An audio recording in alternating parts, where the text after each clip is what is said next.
Okay, good afternoon, everyone, and welcome to this keynote lecture. I'm Rocío García Carrión, currently Secretary General of the World Educational Research Association, and it's my absolutely pleasure to introduce this keynote. So it's my absolute honor to introduce our keynote speaker today, Professor Dr. Liesel Ebersöhn. She's the Director of the Center for the Study of Resilience and full professor of the Department of Educational Psychology at the University of Pretoria. Her groundbreaking work focuses on the social dimensions of resilience. Her research, rooted in sub-Saharan Africa, offers a critical Afrocentric perspective on resilience, particularly on how communities respond to collective challenges and promote well-being in the face of adversity. Currently serving as president of the World Education Research Association, Professor Ebersöhn is widely recognized as a leading scholar in resilience research, particularly in high-risk school settings. Her work combines emancipatory and intervention methodologies to investigate pathways to resilience as human, ecological, and cultural adaptive responses to chronic and cumulative adversity. This is a perspective particularly relevant to emerging economies and global South context. One of her most significant contributions is her theory of relationship resources resilience, which highlights how collective agency and effective use of limited resources can lead to unexpected positive outcomes, even in challenging environments. Her concept of flocking, where communities work together to support each other, has been influential in reshaping how we think about resilience in education and in health. Professor Ebersöhn's influence extends globally.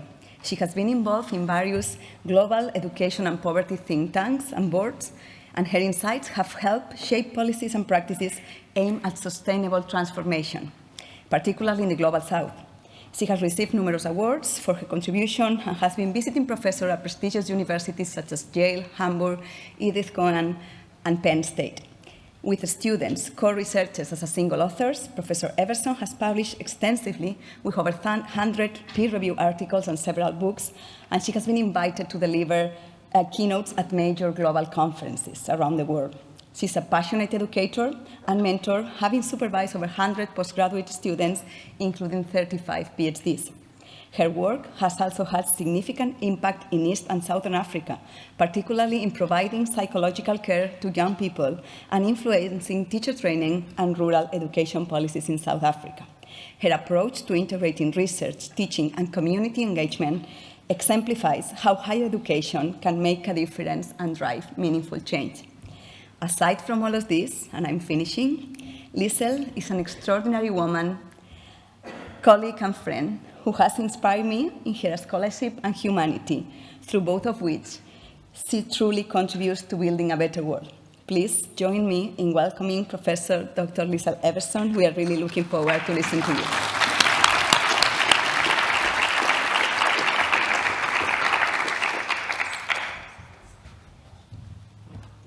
Thank you, Rocío, for that lovely introduction. It's always nice if a friend and a colleague is able to say, this is Liesel, to a group.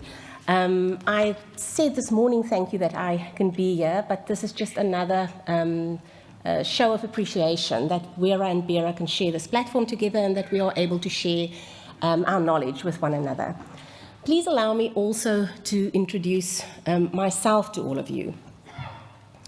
I was born in the shadows of an iron and steel factory town of the then Transvaal, with the smell of summer rains that annually wash away the dry winter dust from yellow grass veld, with the yearning cries of Hadidas in the flight at sunset calling for change. I was raised in the green of the KwaZulu-Drakensberg Mountains, with towering prides of fiery aloes aligning with spiral-horned kudos, warriors, admonishing landscapes of injustice. There we go. Thank you. I was raised amongst the promise of purple jacaranda trees, advocating for fairness amidst the conservatism and power and hustling of Gauteng. I am an Afrikaner daughter of a father whose Flemish ancestors optimistically migrated to the Cape of Good Hope in the late 1600s, and of a mother with German and French foremothers and fathers who adventurously settled in the south of Africa in the early 1700s. Who I am, what I feel, how I think, what I aspire to, was formed by the Afrikaans rituals of family and church and school, the nurturing of carers who abad me on their backs, singing and speaking in the rhymes of isiZulu and Setswana and Sesotho, and a love for English rhymes and reasoning embedded in conversations with the English teaching grandmother who had to wear donkey's ears at school in the 1900s when she spoke in her native Afrikaans. I am a woman of Africa. I am fully, truly, proudly South African. I am surrounded by hope, aspiration, and creativity. I am nested in injustice. I am buoyed by pragmatic innovation and collaborative resourcefulness, and I'm in awe of collective agency and collective efficacy. My inspiration and commitment is to collaborate to share knowledge from Africa on what works in Africa to enable a good life in our way, the African way. I like to do this as an exemplar of similar global South post-colonial and emerging economy spaces.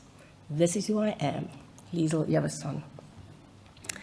Although I stand here by myself, I'm actually surrounded by, I'm struggling with transitions here. There we go. I stand here by myself, but I'm actually not by myself. We work in teams. Many of them are here also today.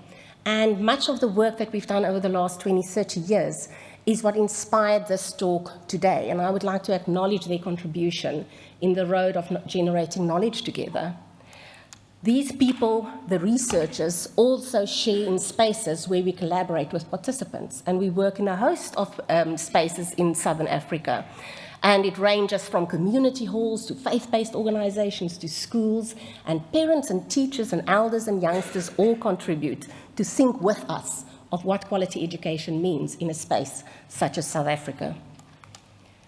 Today, I would like to make a case for a different lens to look at quality education. And I'd like to do this by talking to 4 points. The first is to contemplate a challenged context and how that predicts negative education outcomes. Then I would like to ponder the unevenness in the global evidence base and what that means for the way in which we are able to inform quality education outcomes. I would then like to, with you, imagine quality research as a relevant, responsive, and a responsible science. And lastly, to propose a framework, which we call by the acronym TAPESTRY, to design, report, and evaluate quality research. So why do all of us, why do all these researchers, thanks, in all these spaces work together over so many years? Is it on? Yeah. We do that because we obviously would like to add to the Sustainable Development Goal of quality education. Free quality education for all is a call that we hear across the globe. We would like classrooms to be resourced fully with technology that children can use. It need not be the newest technology, but it should be functional. We would like schools where children can be proud to come to school and parents can be proud to drop off their children and teachers can be proud to teach in. And we would really like children to learn from very young, to feel that they can play, be children, develop with well-being, read well, and eventually decide on career choices, whether those are to follow formal higher education qualifications or to follow routes where they can be entrepreneurs and start their own businesses. However, a challenged context predicts negative education outcomes, the opposite of what we've just seen. We know that the learning poverty data says that there is an inability of children to read by the age of 10, and that this increased following the pandemic. This is especially widespread in low and middle income countries, where the highest levels of learning poverty is present, with sub-Saharan Africa having 86% learning poverty incidences. Children from low and socioeconomic backgrounds in these low and middle income countries suffer even more in terms of learning poverty. They learn the least and are also least likely to benefit from education due to high absenteeism of teachers, children repeating grades, not completing school, and this perpetuates a cycle of socioeconomic inequality. Obviously, this has a negative effect on their academic performance and also employment opportunities. This is in stark contrast to why we engage in education and what we would like to accomplish with evidence in education research. We see this trajectory of learning poverty in the PIRLS data.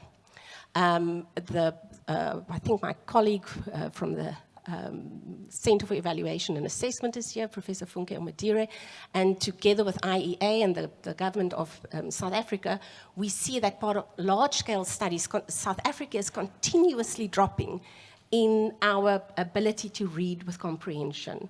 So even after we became a democracy, our learning poverty is increasing. Why is this? These are the majority of schools in South Africa. The majority of children will go to schools where infrastructure is problematic, where they will not have water, where there's high linguistic diversity. In fact, 95% of South African children are in public schools where these are the conditions in which they learn and teachers teach. A challenged context perpetuates this cycle of inequality. And what does that mean? What does it look like?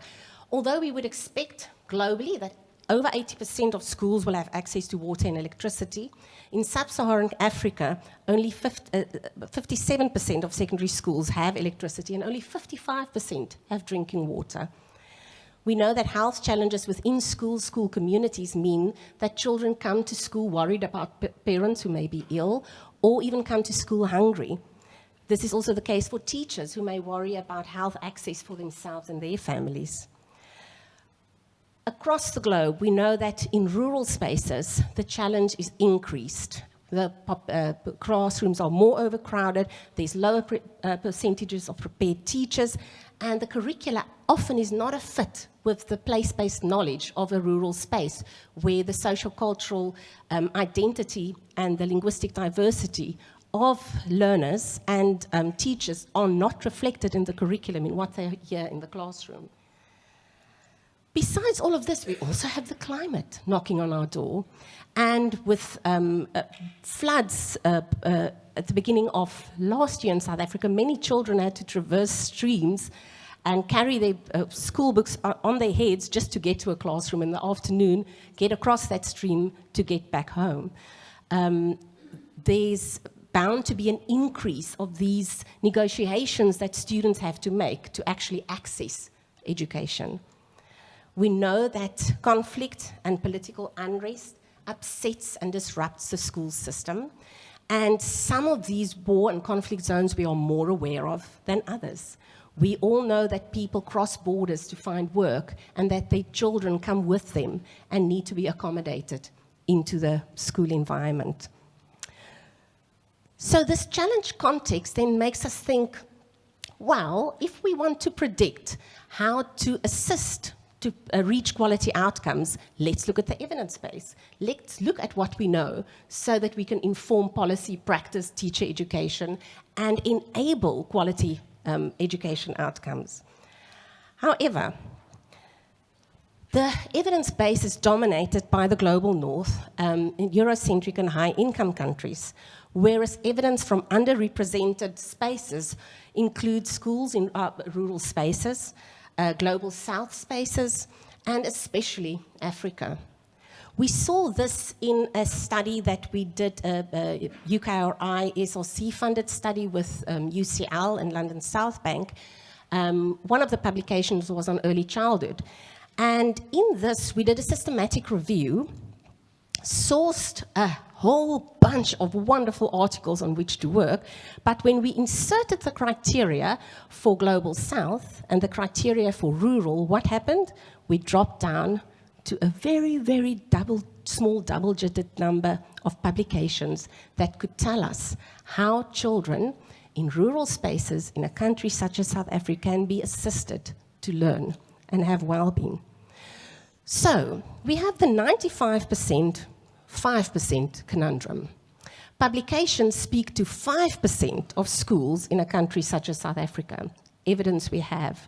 95% of the spaces where the need is highest for intervention to enable positive outcomes, we have a scarcity, a silence in publications. What do we do about that? Of course, there are benefits to the 5% that we can work with. We know that from existing evidence, we can have effective interventions that speak to transferable spaces. So, in South Africa's case, for example, these 5% well-resourced private schools can benefit from the evidence we have globally. However, where the need is highest, in the 95% of schools where we see the lowest education outcomes, we have limitations in terms of the dominant evidence base. Why is this limited? Oftentimes, within such publications, it is expected that the context would be similar and could be used irrespective of what the evidence base is. So there's an under-reporting on context. Also, there's a limited representativeness and high quality to inform interventions. So policymakers struggle to know how to decide on resourcing that would lead to and predict positive outcomes because of this disconnect between context and outcome. It also means that on a global scale, where we do large-scale comparative studies, we may not be using the indicators that we can to actually track education progress and also not to monitor impact over time. We may be measuring factors that don't matter in 95% of cases that really require assistance. So, where does that bring us? How do we imagine quality research as relevant, responsible, and responsive science? One reason why published evidence from the Global South continues to be marginalized is potentially the criteria to measure quality in manuscripts. So studies often use Global North, universal and standardized approaches, which do not consider the unique social and cultural context of the South, or then even emerging economies or post-colonial spaces. These are seen as the gold standard to determine if a manuscript qualifies and has merit. As a result, research published in low and middle income countries are often deemed to be of low level and low quality and are therefore not accepted for publication, or in the case of systematic reviews, not accepted to be included in a review.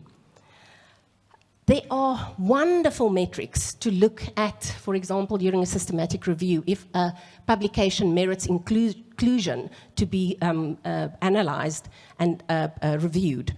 These include the mixed methods appraisal tool, which looks at the methodological quality of a publication, or the TIDIA framework that looks at the reporting quality of specifically intervention studies. But again, if we look at what happens in terms of Global South studies, if we use these metrics, we actually again exclude quite a number of publications that are deemed to maybe be a bit iffy, maybe not quite make the mark or stand up to the standards considered to be indicators of high quality. What then could be relevant if we want to have relevant science? Relevance here, to my mind, would speak to the 95%. If we want to make a difference in global education, and we want to make a difference to move towards unpredicted positive outcomes despite a difficult context, when will something be relevant? When will a publication be relevant? And we know that the different historical backgrounds of low and middle income countries in the Global South means that Western-dominated evidence can't be transferable. So, for education to address equity, many have argued, and UNESCO wrote about this earlier this year, that research has to move away from universalism. Here, universalism seen as Western and Eurocentric, to contextualizing and focusing on equity through relevance, flexibility, and responsiveness. That brings us to the responsiveness. How can we be responsive to 95% of the context? And here it's to be responsive to both the challenge and the resource. often, if people engage with low and middle income countries, for example, if I have colleagues who come to South Africa, the idea is to focus on the challenges and to forget about the responsiveness to the resources that are available, the opportunity structures that are available in a space. So responsive science would consider both constraints that prevent positive outcomes, but it would also consider enablers that make positive outcomes easier, that serve as mechanisms, pathways for response. In this example, I shared the first picture is of the school principal's office. Outside his office, it's in a very arid part of Limpopo in South Africa, and he has a tree and a bench, because the message sent there is, even though we don't have a very grand school, in our space, I'm the leader of the school, and you can sit and come spend time with me. It's a beautiful space. The rest of the town has practically no trees or flowers, and here they created this lovely haven, inviting and creating a space of opportunity and a resource to that school. The other one is a school that actually worked with a counsellor to be sure that there could be a bus service at that school. So responsiveness in saying maybe there's not a systemic supply of transport, but in this school we're making a plan so that children can come. The challenges obviously are there. The loss in terms of HIV and AIDS is still extremely high in South Africa, and many children are without parents and live as orphans. Water and sanitation is a major problem, as is electricity. And those challenges cannot be denied. They need to be included in conversations on what responsive education research and evidence can be. Another asset would be, or a resource would be, the social cultural prides and activities and practices in a space, to take that into account. And the way that many schools are self-publishing curriculum where they look at indigenous plants, for example, and practices, and teach children on how what is known in their school can be used in life sciences, for example. In another project, children wrote in their home language and translated what rural life would mean to them, so that they could be proud of who they are, self-esteem. What would be responsible science? So responsible science would mean the inclusion of local knowledge, and democratizing research is very well known in terms of emancipatory research, where giving voice and being sure that you include linguistic diversity, local knowledges, all comes into the play. This also touches on cognitive justice. So to what extent is the knowledge that is shared inclusive of all the knowledge bases in a particular space? How responsible are we as researchers to ensure that that is the case? This example here on the board is where we wanted to use a survey design with teachers, and we realized that they don't understand a Likert scale. And where we had to go through a whole range of exercises to, rather than just hand out a survey and say, complete this, first just explain what this means. If you answer this, this is what it means. If you answer that, that is what it means. Responsive science. So systemic participation also means that if you're in a space and you are generating knowledge with people, that you include the majority of stakeholders in that space, and that they will benefit from that space. So if we were then to propose a framework that is responsive and responsible and relevant, what could that potentially look like? A group of us, and Karen Murphy is here, sat and thought of a framework that we could potentially use as an additional metric to look at quality research. And we call this tapestry. I will just quickly run through these and then stop at each as we go through this. So the tapestry acronym gives a couple of indicators that you would be able to use to look at a manuscript, not only from a global north and Eurocentric lens of quality, but also looking from an emerging economy and global south space at what could constitute quality in research. So the first would be that research would be transformative and emancipatory. So conceptually, this means that whatever the study does, it would want to lead to systemic change, move away from the injustice that is there and push the boundaries of knowledge towards a space where deep systems change is possible, and where there can be a contribution to inclusive and equitable research.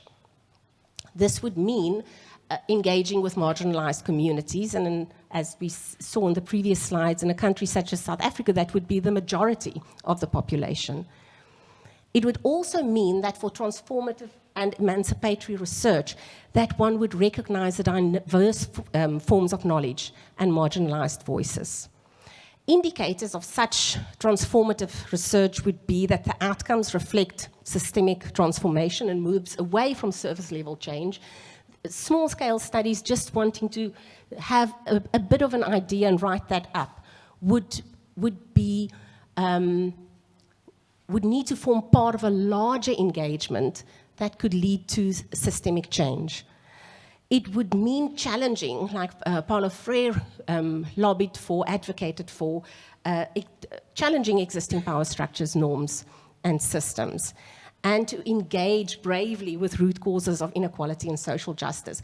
When we had a project in Gqeberha, Eastern Cape, a couple of decades ago, the focus was initially on research on HIV and AIDS and how to support students in school who had lost parents. And we soon realized, we came in rather arrogantly, I must say, with all the solutions already written up, just wanting people to sit back, learn from us, implement, and then everything would be fine. And we soon realized that the biggest question there, HIV and AIDS, obviously in the loss and the trauma of that was part of that, but the biggest constraint was inequality, structural disparity and poverty, and that was what the core question was we were supposed to ask, together with reading and together with well-being and together with everything else. But a hungry child and household is at the heart of the initial question. It also means to strategically use knowledge for democratic values and for action science communication. So transformative and emancipatory research means that for many scholars, well, across the globe, but especially in a highly unequal space, having a publication in a scientific journal or speaking to it at a conference is not enough. That publication needs to be reworded, recommunicated, shared in different formats and in different forums so that there can be an opportunity for people across a structure to access that knowledge and use it in ways that could be transformative. Here you can see a wonderful initiative by the South African Department of Basic Education, which is the national department of education in the country, and they have a directorate for rural education. And the director, Dr. Phumzile Langa, sourced funding to include researchers from all the universities in South Africa to collaborate on a bottom-up development of policy for rural education, going to the provinces where the rural schools are the most present, speaking with elders, speaking with teachers, trying to see what is needed in rural education to make a difference to children's education outcomes and teachers' lived experience and job fulfillment. This is not only in South Africa, though. Earlier this year, I was lucky enough to be in Brazil, where there was a national movement to develop policy from district level, town level, district level, I say province level, I don't think they have provinces, and then national level, to get everybody together, sharing what they think would matter in Brazil for education reform. This is transformative. This is working across systems and challenging what is wrong within a particular structure. Here you can see some of the participants voting in that Brazil meeting to say, yes, we want this included in the policy. I had never in my life even imagined that something like that could be possible. Transformative also means thinking of education differently. So for a long time, there was this idea to assess if somebody can actually just regurgitate knowledge. And what we saw in the project, this is the one that we did together with UCL and London School, South Bank, we saw what happened when children realized they could be knowledge producers, not only consumers of knowledge. How they felt if they could themselves actually write in their home language about lived experiences and that it matters. They wrote books that we translated from Setswana into English, and the Department of Basic Education has taken up all these learner-generated books, and they are freely available for every teacher in South Africa to use to teach young children to learn in Setswana. Imagine that, holding a book that you know another 6-year-old and 7-year-old co-produced in a province in your own country. The A is for agency, agentic justice. So I really like Amartya Sen's work in terms of agency, that argues that agency is not only, and social justice is not only about resource supply, but honoring the fact that an individual can have the freedom to choose what they do with resources. The freedom to choose what they do with resources. Not an outsider coming to say this is the solution, but standing back as a researcher and asking what has worked in your space, what do you draw on, and what for you would be a good life? How would you like to work towards that? So agentic justice is valuing, during a research design, the agency of the people with whom you work and their knowledge and their expertise on what could work in a particular space. It would be identifiable or indicated by a research design that acknowledges available opportunity structures. So not a design that just assumes there's deficit, but a design that also wants to identify opportunity.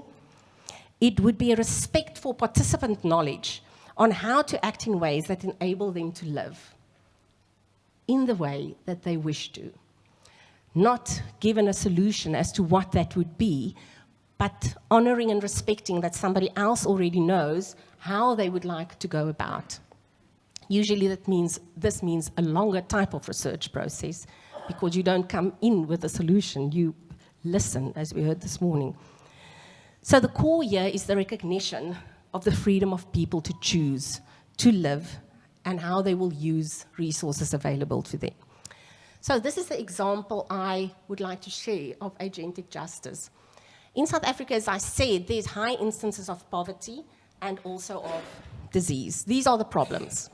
And as I said initially, we came in with the HIV and AIDS lens of this is the problem, this is the solution, implement it like this, and you can expect these outcomes. That didn't work.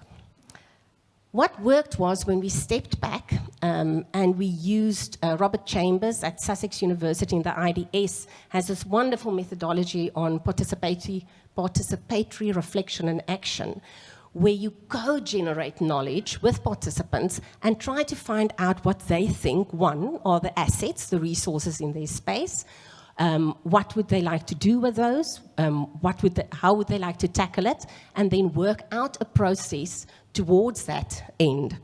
You can see the participants first mapped their community, then they decided on the symbol of a cow to show a resource, and they decided on the symbol of a snake to show a challenge, and they decided on the symbol of in Afrikaans, it's a knopkierie. It's a wooden, like a walking stick, but the top part is very heavy, and you can actually kill the snake with that. So the solutions were the knopkieries in that situation. So there you can see the snake engagement, the knopkierie engagement, and people coming up with the ideas of how, from a school-based intervention, they can address the systemic challenges preventing education from happening. In this instance, it was HIV and AIDS, hunger, and livelihood generation. Very humbling to then, we partnered with these schools for about 20 years to see over time what happened as people owned the process of how they thought they could work in ways to support children to learn and teachers to teach. All of this was generated within school systems and sustained and maintained by teachers and school community members. The P P is for participatory research. It goes without saying that for transformative and for agentic research, participation is required, collaboration. And the idea here is that one would not be able to pop in and out for research, that you would acknowledge that there needs to be longer-term relationships and systemic relationships.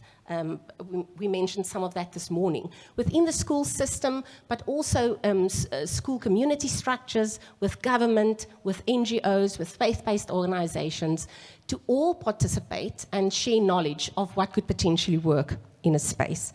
Indicators here would be a research design that privileges systemic partnership. So in what way did the particular research planning already account for the fact that systemic participation was necessary?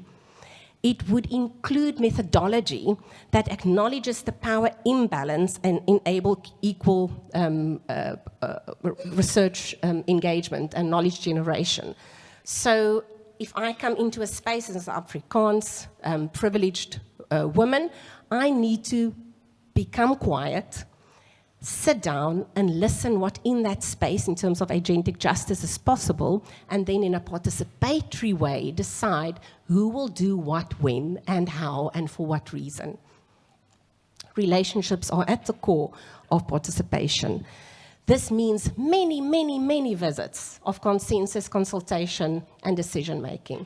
Not a telling, but a discussion. It also needs opportunities for co-production and collaboration, and obviously establishing, nurturing communities of practice. So in many of the projects, WhatsApp groups, and we spoke about that in an earlier session this morning on linguistic diversity, WhatsApp groups become a core way for participation and breaches the gap of, say, for example, schools in remote spaces and researchers in London and researchers in South Africa who can have the immediacy of a quick conversation over a WhatsApp group as if you are in the same room.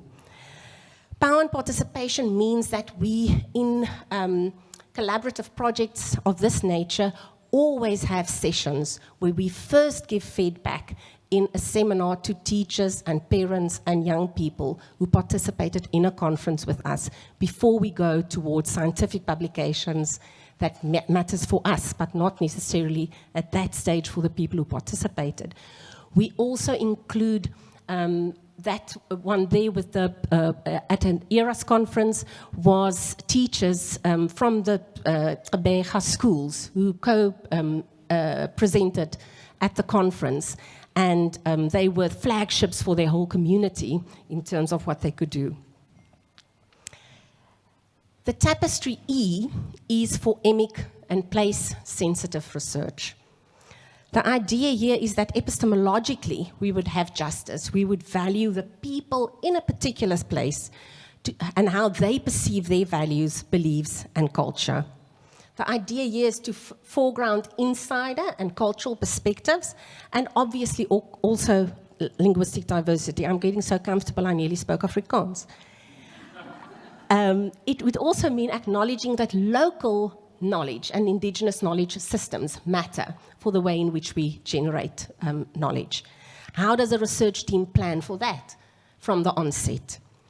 Here, quality research would be indicated by measures that prevent reinforcing existing power injustices, so just doing everything in one language, just assuming that people's values, beliefs, and practices are the same as yours, just assuming that a grand narrative of Eurocentric and Western would be what is also an idea of well-being and happiness, for example, in a different space. It also means the intentional inclusion of systemic knowledge holders. So we've realized that often we need to say what would the elders say, not only what the young people would say, but what do the grandmothers and the grandfathers think about the education. Many of the care is done by grandmothers in a space where people need to travel over distance for jobs. And how can that be a resource to a supportive school environment to make sure that children can understand text and can learn? It also means that we need to be creative in the methodologically on how we engage with research. So if a survey looks wonderful and has amazing items and high construct validity, but you use it in a space where people look at you as if you are daft, what are you measuring? Are you measuring the extent to which people can answer an item, and for them that item has no meaning?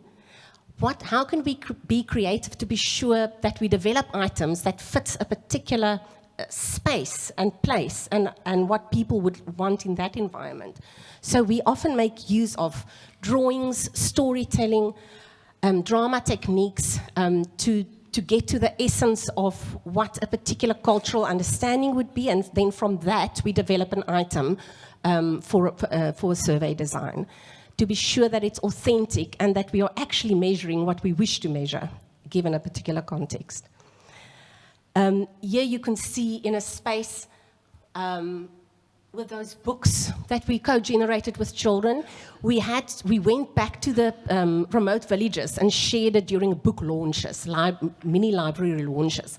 And here at the top left, you'll see an elder sitting, and he's the chief of a local tribe in the Northwest Province, the Setswana Province, and he said he can't believe how often he saw his surname on books on that day. He had never seen his surname typed up, and today he saw it many times, because obviously that surname is very evident amongst many of the children in that space. So that pride of place, it is also reflected in the celebrations.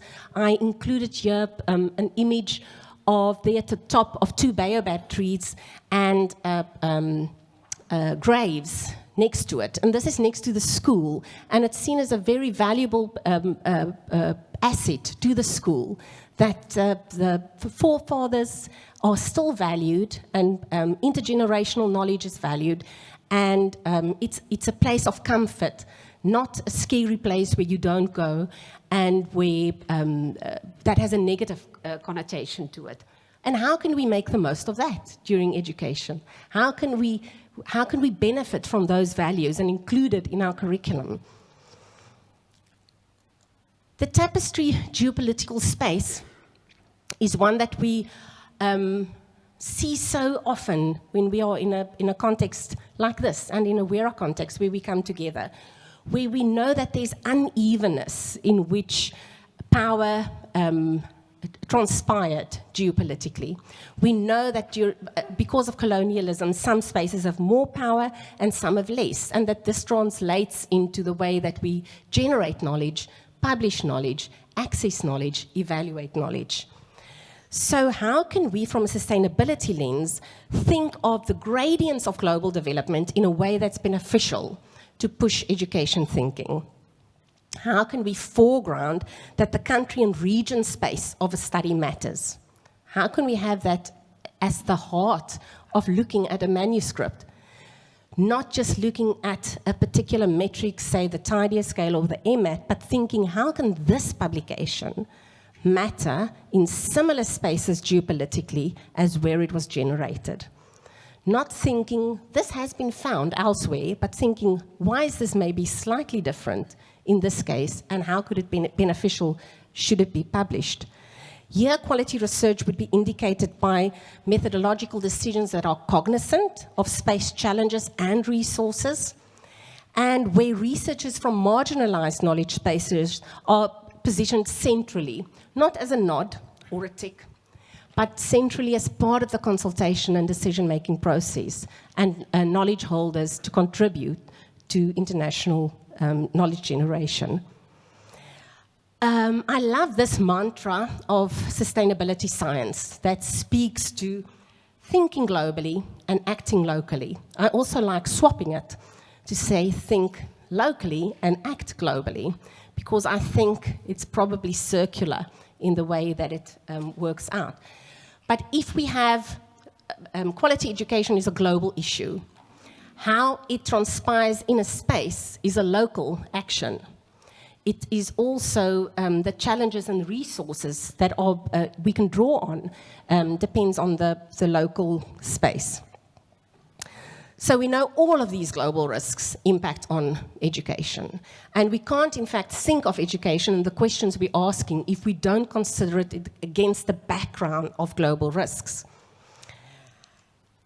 We know that the sustainability or sustainable development goals try to address all of these, and yet it remains an agenda. I'm very uncomfortable with the word development, because who decides who develops to which standards where and who? So I like the ideas of sustainability science more than I like of SDGs. What I do like about it, though, is the partnership goal in the SDGs, because it's only by forging relationships and sharing what we know already that we're able to make a difference that can matter and have an impact.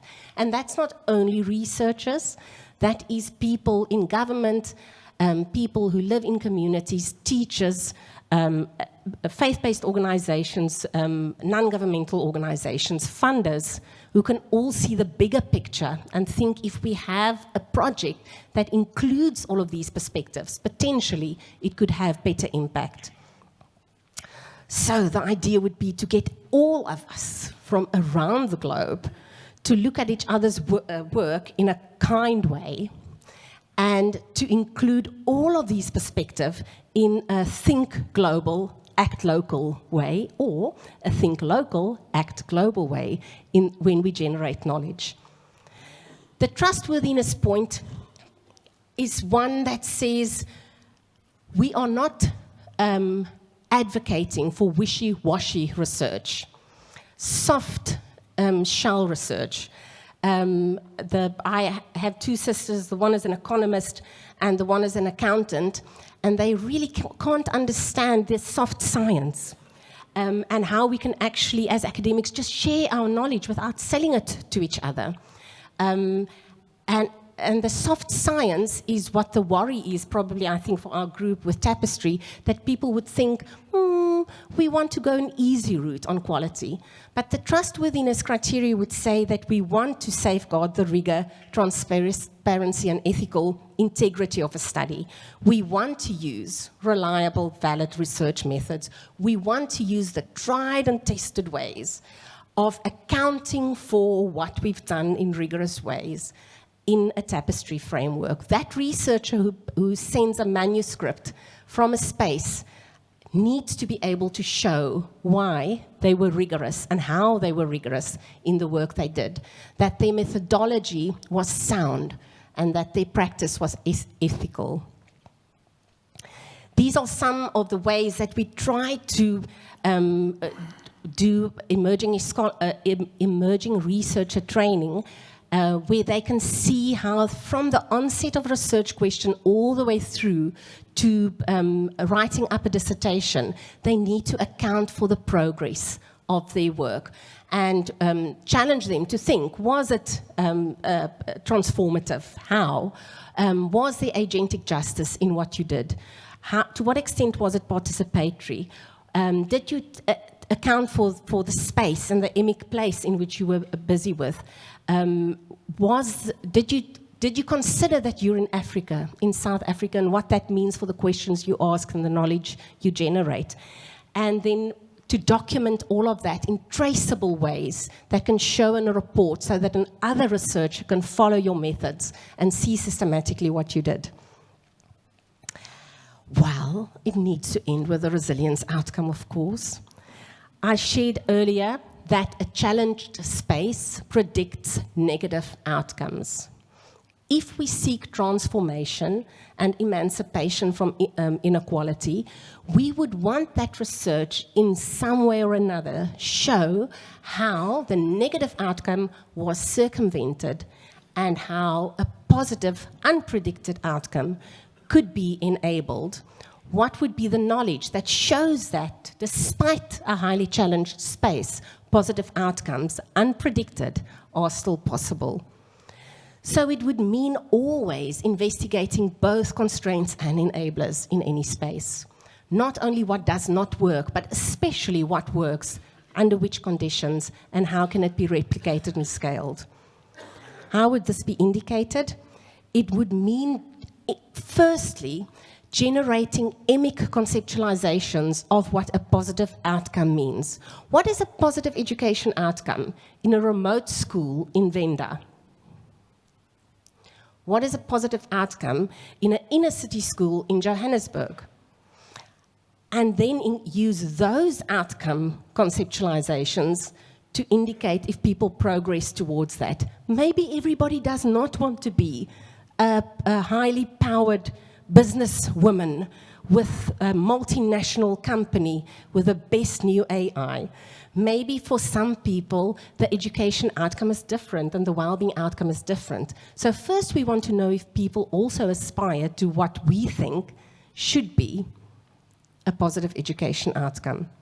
And then we want to use those conceptualizations as indicators in measurement, include those in measurement.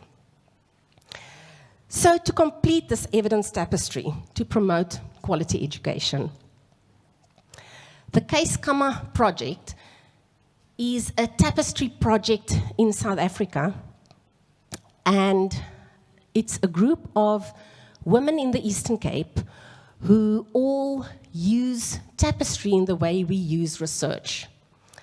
They use tapestry, the art form, to capture evidence, tell a story, express data on how there's response to disruption. And the one I'm showing here is one of many. The most familiar ones in South Africa is one in Constitution Hill, one in the Parliament, one in the Women's Charter House, with wonderful names like Dying and Rising, as the moon does, showing the struggle during apartheid to, as the moon rises and the sun sets, the struggle continues in the way that nature continues. And people captured beautifully what this means as lived experience in the same dedicated way researchers would, and using methods and materials specific to that space. Here we went to actually a development agency, a company in South Africa who started with mining and now are based in terms of I think, built environment development. And they have this tapestry installed in their building. It's called the South African Trees of Times. I also learned a new word. I thought baffle was a verb. I now also know baffle is a thing.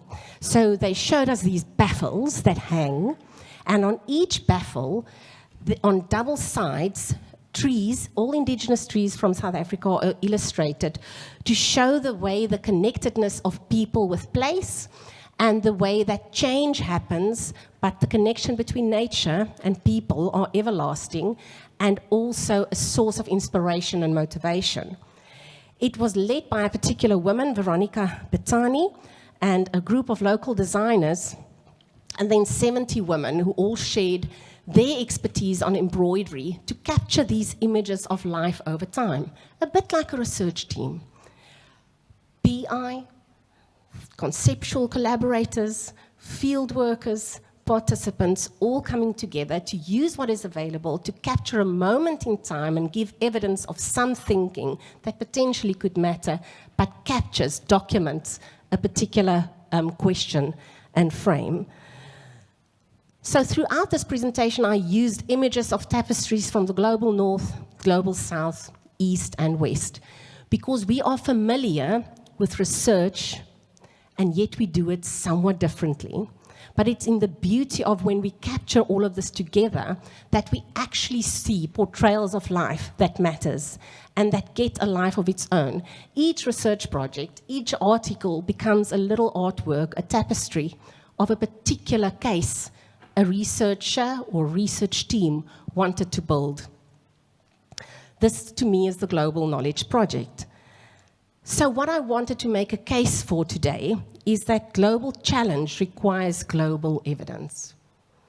And we can't say that enough. It means that we can't think in insular ways using only one-sided perspectives on thinking.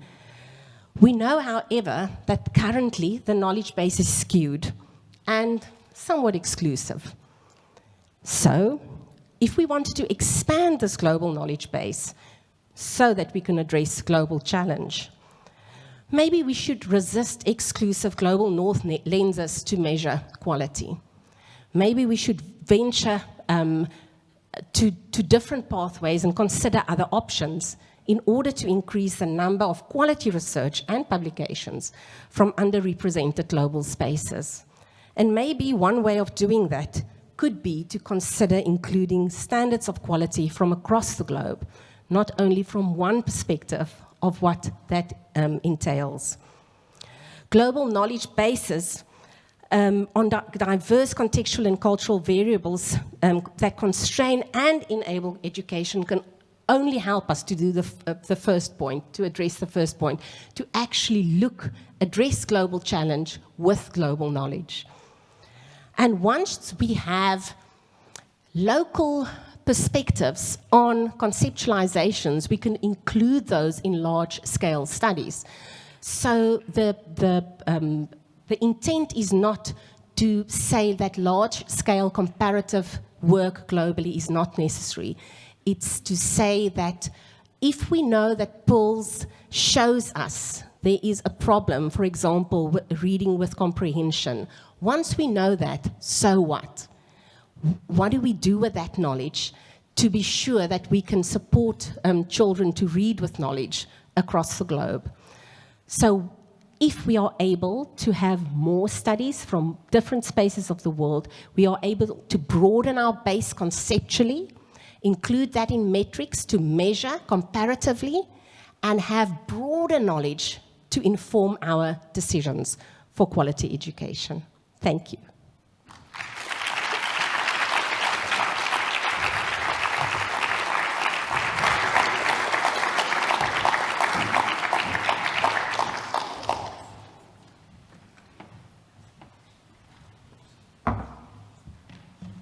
Well, thank you very much, Liesel, for this inspiring talk. I would like to welcome you to the seat, and now it's time for questions, comment, reflection on the audience. So, please ask for the mic, introduce yourself, and it has been wonderful. I think we are fully of inspiration and knowledge to continue the conversation. So, please, the floor is yours.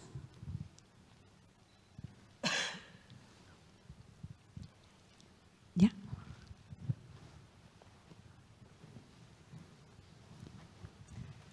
Hi there. I'm Brianna Kennedy. I'm a professor at the University of Glasgow, and I'm originally from the US and lived in the Netherlands for about 7 years before moving to the UK. And I have a question about the last part of your presentation in terms of the sort of incorporation of the principles that you've mentioned. To me, resonates a lot with sort of the paradigm wars of the 1980s, where qualitative researchers were trying to create space for themselves in a very post-positivist, arguably still now, and of course that's your starting point as well. But then in terms of bringing back work that has used as a starting point that things are very context dependent and interpretive, and that the researcher's positionality matters, for example, which you didn't say, but I'm assuming could go along with this. Bringing that then in conversation with work that is positioning itself as eliminating researcher bias and producing generalizable results across contexts is inherently problematic. I'm sure you've thought about this, so I'm just curious, when you mentioned the example of, if children are struggling with reading and we want to know how to help them, how would you then answer that with these different types of studies, with different epistemological positions and different paradigmatic starting points that don't so easily speak to each other? Because I can imagine that some of those authors might actually resist. Some of those authors of those studies might resist bringing that work into relation to other work that says, oh, we can generalize how kids read across contexts. So how do you make sense of that? Thank you. So I think there are certain aspects that we have David Osher here, and there's a session on the science of learning. And so certain theory holds true, irrespective of context, that learning is a social endeavor. that cognition and affect and the value base all work together. I think for me there's this harmony between knowledge that we know is relevant for learning and for development and for well-being, and then not assuming that the way it's implemented or can be made accessible in a space will be the same for everybody. So to spend time to ponder, one, how to use that science in different contexts in ways that will be beneficial to the groups we want to target for that. Let me use the example of the learner-generated books, where initially we thought the study was on 6 to 9-year-olds in rural schools in South Africa, and wanting to understand what would enable their learning and health and well-being, so physical health and emotional well-being. And the premise was all of these publications telling us exactly what we needed to do. In the end, what we realized is that the children in the spaces there first wanted to experience joy of reading. They were so tired of hearing what they cannot do and being overwhelmed with negative statistics of how poorly South Africans perform with reading, that there needed to be this counter-discourse of how can this be enjoyable and building on the social cultural values and practices in that space. Not just coming with, but you're supposed to get this because we know reading happens like that. So it's a clumsy way of saying, I don't think it's an either or. I think that theory on how learning happens is the same across the globe. The way in which we make sure that we package it in relevant and responsible ways together with participants matter. I agree with you that I think that war is ongoing. I have these thick Denson and Lincoln handbooks of qualitative research on my shelf that I shove at graduate students, and we binge on them, trying to make sense of how we could use that. But it's to also then use mixed methods in our studies to be sure that we have the beauty of quantitative and the beauty of qualitative work working together. Excellent. Thank you so much for the question and the reflection. Liesel, please.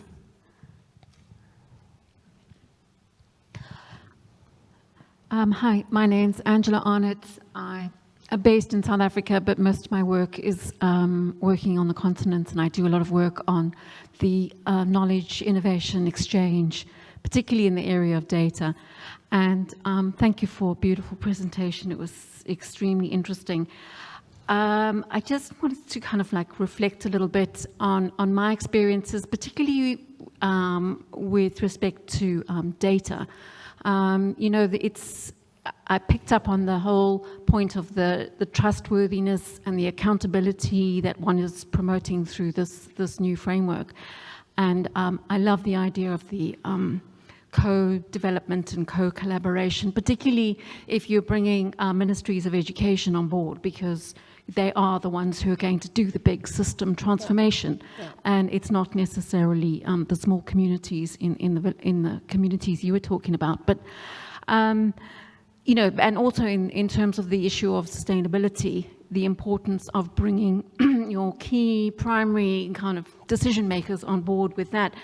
But it's the issue around data and how those of us in the South are significantly disadvantaged in terms of the way in which quality education is measured.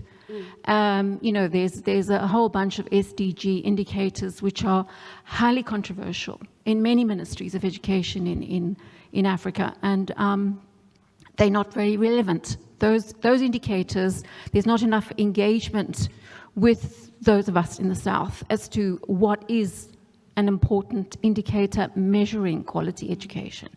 And so I think that there's, you know, this is a great opportunity for us to have much more sustained engagement around this, because generally, I mean, for example, a net enrollment indicator is a meaningless indicator for many of us. There's so many So I would agree with your questioning of some of the SDG measures of quality education, and thanks for a good presentation. Thank you so much. And I think that the knowledge interchange lies at the heart of transformation, because in the end, if we don't have that and share data and share evidence, it's going to take even longer to try and make an impact. Thank you.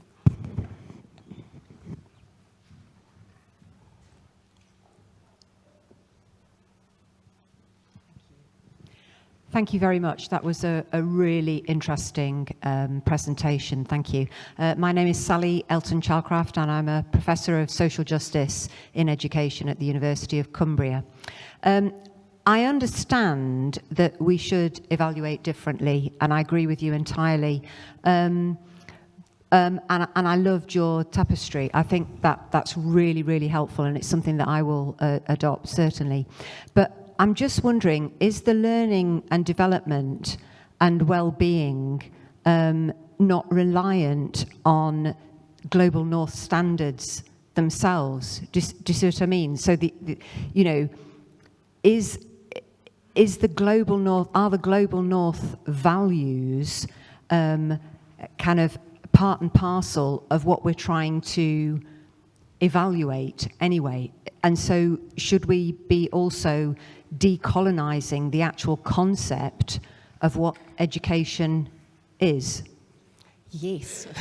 The short answer, I think, is yes. I think we are measuring one idea of what development entails.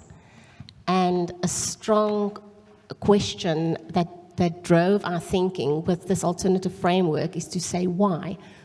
Who decided that is developed? Who decided those ideas of what learning is the ultimate, or well-being? I could share an anecdote. We had a NIH-funded study on mothers living with HIV/AIDS and their children, looking at the mother-child resilience strategy. And we went to Yale University for training on the Vineland Adaptive Measure, with the idea that we'd be able to then assess the mothers with their children and see if these children were showing adaptive strategies. And the questions included things like, how is your child using a knife and a fork to eat? Yeah. And how is your child, how able is your child to withdraw money from an ATM? How able is your child to decide which clothes to take from the wardrobe on a rainy day? So to come back to a context where we use our hands to eat, and it is it's who we are. To have the premise that you will be developed once you eat with a knife and fork is kind of problematic. To assume that a child will know how to draw money from an ATM if that family does not even have a bank account is a strange question to ask.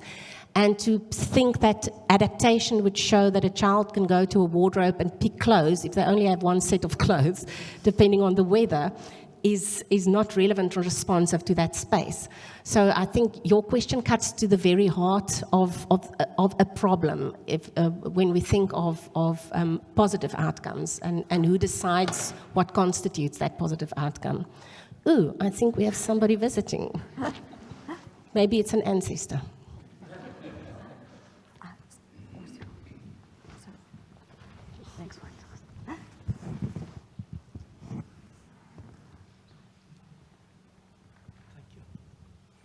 Hi, my name is Francisco, and I'm from Brazil. And we, Brazil and South Africa, we are the champions in inequality. So it's very nice to learn from you. It was a very nice talk. I really appreciate. There is one point, though, that I disagree, and I disagree very. You use the idea of learning poverty. These people, they want to have the minimum for everyone. If we do that, the inequality will be decided above the minimum. So how do? I say, sure, the minimum for everyone, but excellence for all social groups. You see, it's becoming very hard for us to defend that because World Bank is saying learning poverty.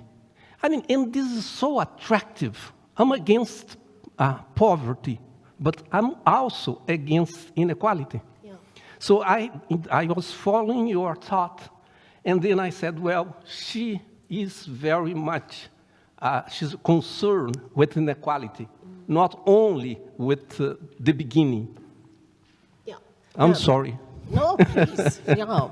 Well, isn't this the beauty of being researchers, to learn from each other and sit together? So thank you for that valuable contribution. And yes, definitely structural disparity and inequality lies at the heart of what drives questions in our research group, and also many conversations in this team. So you've given me something to ponder on, and I will go and revisit my argument there. There was a question first here, waiting, thank you, and then Pat, thanks. Yeah, she was there waiting, sorry. Yeah. Thanks.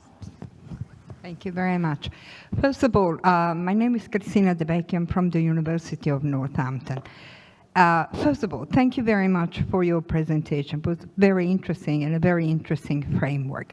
Now, I would like to go back to the discussion we were having before with my colleague from Cumbria, and the whole issue of the global north and the global south. First of all, I don't think it exists. I am Italian. I am from the south of Europe. And when I came to the UK, I realized that the values of the global north are actually the values of a very particular north, not necessarily the values of the Mediterraneans, which are very much different kind of values. But I would like to put this comment within a much bigger context of, you had there universalism, and you know, okay, let me put it this way. In the very first T, which was the transformation, you mentioned Freire as one of the references. Now, Freire talks about banking kind of education. That is the problem. It's not the problem that there is a global north, a global south, and so on and so forth. It's that a particular view of education has actually damaged children in the south, in the north, in Africa, and so on and so forth. So my question to you is this: should we actually join forces, north and south, get rid of this distinction, join forces, and actually ask ourselves the question of what is quality education for all our children, which is not just banking? That would be my question for you. Yes, and I think that in our proposal with Tapestry was not an either or, but an and. So certainly from a collaborative perspective, I think that is exactly the case we're trying to make. And thank you for articulating that in that way. And I agree with you. We probably now lump together Global South in the same way that we lump together Global North. As a South African, I'm not even similar necessarily to somebody in Tanzania, or certainly not necessarily same as somebody from Latin America. And low and middle income countries differ vastly, and emerging economies differ vastly. So I think probably it's used as rhetoric to make points of where there's marginalization and disenfranchisement, and to argue for balance and evenness in that.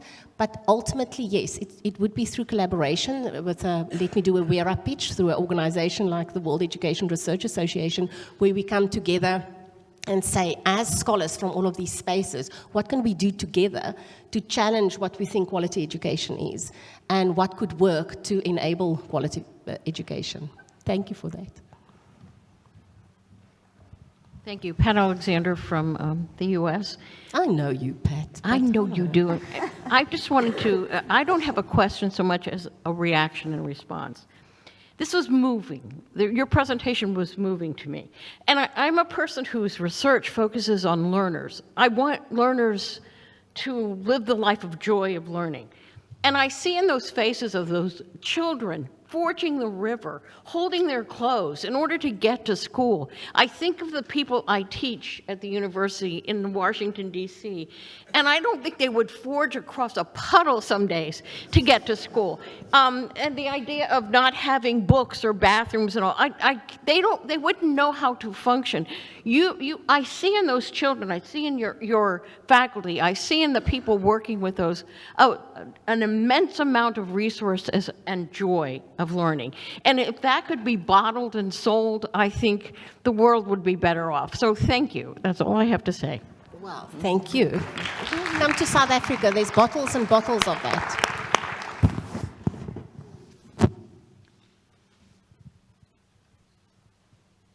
David, yeah? Well, I laid back because I have learned so much from you before, but I need to say that I also thought that this was a brilliant lecture as well. And I think that what you are building and what we are building, hopefully, is not only doable, but we have to remember that the research base that is being imposed is also one that is based on a set of theoretical presumptions that don't hold water as we learn more and more about how dynamic systems works and about the complexities of people and complexities of relationships and how they impact on what's happening. And so a distinction between qualitative and quantitative that does not understand the fact that both humans are always meaning-making, and we need to understand and address that meaning-making at what it happens, and we can't just make inferences about that quantitatively, but at the same time, we now have abilities to be more systematic in order of using qualitative research with quantitative research, and Tapestry is just marvelous. So thank you very much. Thank you, David. Yeah, I think at the heart of this, what the impetus for this, Karen, you can help if you want to, that the impetus for this was that for me, it was that moment when we did the systematic review in the ESRC study in 2020. And we started out with 44,000 manuscripts that spoke to 6 to 9-year-old children, education, health and well-being development. And then we added rural, and it dropped. And we added Africa, and it dropped. Just that stark moment of realization in one systematic review of the underrepresentation of a vast body of knowledge. The rural was not even in terms of geopolitical space. The rural was globally. There's a silence on what matters for rural education in remote schools, irrespective of a global north or global south or Asian or Western perspective or lens. And I think that's what triggered it, to think, why not enough? Because certainly there's research going on all over the world. We see that, we meet each other, we know it's going on. Why the silence, and what can be done to see if an additional lens of quality could be beneficial for us to at least share the knowledge that we are generating and equal out the unevenness of that space. Yeah, so qualitative and quantitative comes into that, obviously. Thanks, David. If we have time, I have a question. If someone else want to put, but I think on the last point you comment, Liesel, on that representation and that absence. I was one thing that touched to me was the systematic participation you talk about, and including the voices of all the people you have been working with and all the photos we saw that. So I was wondering, in this journey with all these communities in the rural sites in South Africa, how you have, if you can tell us an example or a story of how that involvement of the researchers with this approach that you have been building with colleagues over this time had an impact on these people's life. In which ways this research, this systematic participation of allowing the space for all their voices being included and listened, and in that co-creation process of knowledge, what have them taken from that? How that has made a change in their lives? Why it has mattered? Why it mattered for them to be involved in this research from this approach? So measurable impact difference is teacher professional development. So whenever we have systematic engagement or systemic engagement with teachers, a couple of months after we start collaborating, there's the spark with teachers, whether in rural or urban schools, to say, I want to enroll again. For teacher qualifications. This excites me, knowledge excites me, and I've got this. I saw in this group, I have an opinion that matters. I can share knowledge. I want to improve my preparedness as a teacher in order to have high teacher efficacy in the classroom. So that would be in terms of teachers. I shared the idea of the books with the sharing those co-produced storybooks in a language has now led to teachers in those schools and parents and community members believing, having aspiration and motivation to excel in life, and starting mobile libraries, sharing books with each other, having little WhatsApp groups where they say, listen, well, I read this book, have you read that book? And these are all incidental, unplanned effects. I think it also has a high impact on researchers in terms of humility and thinking differently of how we are supposed to be useful to society, and how we can work together to do that, and being very respectful of resources if we receive funding, of how that will be used in ways that could matter for societal impact. It kind of gets a life of its own, because if somebody realizes they can, research sounds like this airy-fairy white tower outsider thing if you get to schools. And when people realize, oh, you're asking questions and you're getting evidence, it's a bit like me asking in my house at night, what shall we eat tonight? And we think, what would we like? What is available? How will we generate that? How will we put it together? And it's a little project of all coming together for an end result. And that is enabling.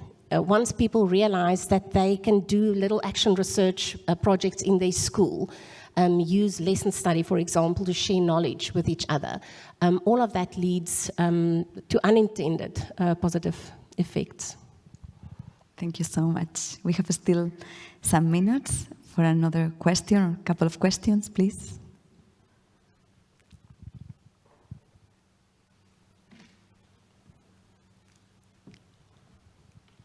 One more, yeah, Stefan. Thank you. So my name is Stefan Vincent Lankrin, and I work at the OECD. Thank you, Liesel, for really wonderful speech. And actually, I wanted to start by echoing a little bit what you said, and I have two questions. I think that perhaps in relation to the lack of sometimes infrastructure that you showed, in the case of South Africa, one of the difficulties, and I see my colleagues from UNESCO, the World Bank, etc., do a lot of interesting work, and a lot of the time it is based on OECD countries' information. And why? Because they don't have the data in many of the, the other countries, and which kind of amplifies, echoes the lack of infrastructure and statistical infrastructure as well. sometimes you've mentioned, and I was very sensitive to that, how you've had to develop different types of instruments, questionnaires, etc. to support. And I was wondering if WERA actually wouldn't have a role to help to collect a kind of global goods, collective research tools so that people don't have to reinvent things all the time, just adapt to their context, as you've mentioned, but, where some things which are more graphical, etc., so that, there is a collaborative of researchers sharing these ideas, and whether that could be one of, the projects for WERA as a group, so I have so that's my question.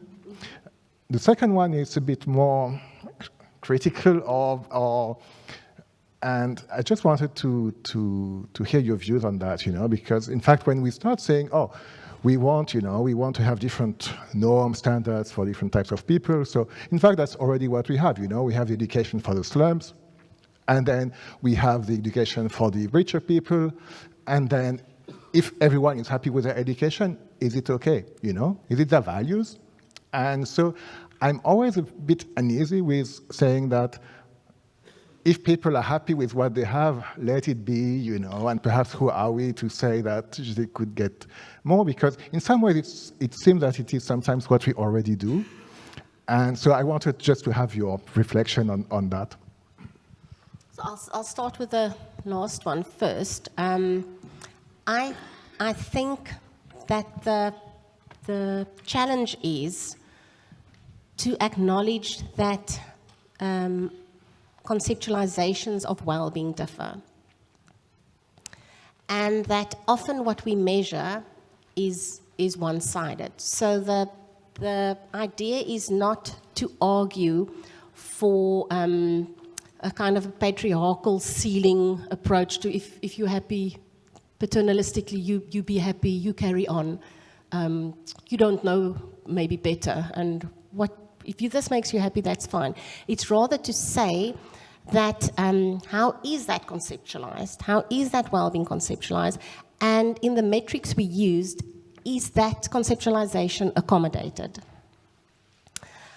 We've had lovely conversations where we've spoken, for example, about in WERA even about competitiveness, capitalism,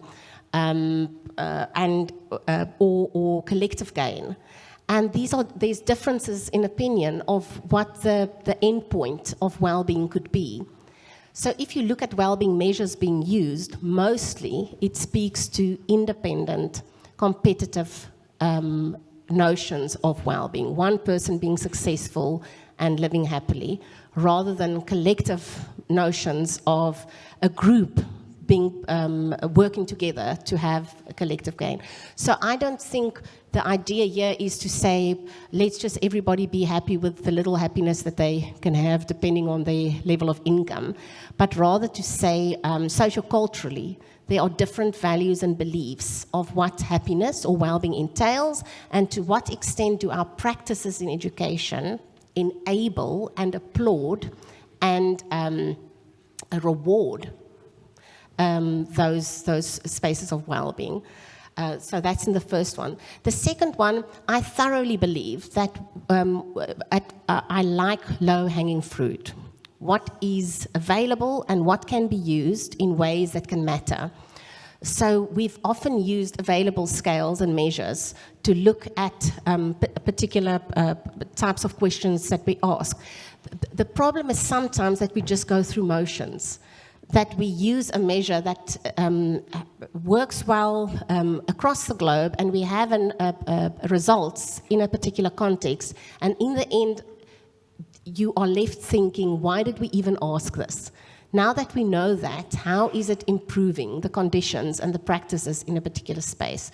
So we've often used cultural adaptation, tailoring, translation. But if we were to say we would translate, how are you in using a knife and a fork? What would we know? In a space such as South Africa, we'd know who used that and why. Why would that be meaningful in terms of adaptive behavior? So I think we need to be extremely considered and circumspect when we decide on the measures we want to use.